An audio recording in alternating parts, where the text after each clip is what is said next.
નમસ્કાર ખેડૂત મિત્રો, આજે તારીખ 27 સપ્ટેમ્બર 2024 આજના મહત્વના હવામાન સમાચારની સંપૂર્ણ માહિતી મેળવીશું।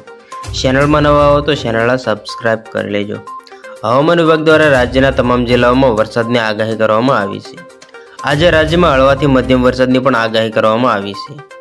આજે ઉત્તર ગુજરાતના બનાસકાંઠા, મહેસાણા, પાટણ, સાબરકાંઠા, ગાંધીનગર તેમજ અરવલ્લીમાં હવામાન વિભાગ દ્વારા છૂટાછવાયા વરસાદની આગાહી કરવામાં આવી છે। જ્યારે ખેડા, અમદાવાદ, આણંદ, પંચમહાલ, દાહોદ, મહીસાગરમાં પણ વરસાદની આગાહી કરવામાં આવી છે। તેમજ વડોદરા, છોટાઉદેપુર, નર્મદા, ભરૂચ, સુરત, ડાંગ, ગીર સોમનાથ, તાપી, સુરત, ડાંગ, તાપી, વલસાડ, નવસારી, સુરેન્દ્રનગર, રાજકોટ, જામનગર, પોરબંદર, જૂનાગઢ, અમરેલી, ભાવનગર, મોરબી તેમજ દ્વારકામાં વરસાદની આગાહી કરવામાં આવેલી છે।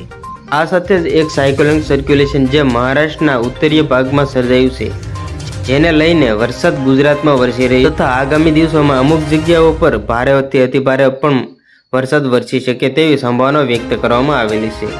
તો છેલ્લા 24 કલાકમાં રાજ્યના 178 તાલુકાઓમાં વરસાદ પડ્યો હતો, જેમાં સૌથી વધુ ઘોઘામાં 4.5 ઇંચ જેટલો વરસાદ ખાબક્યો હતો।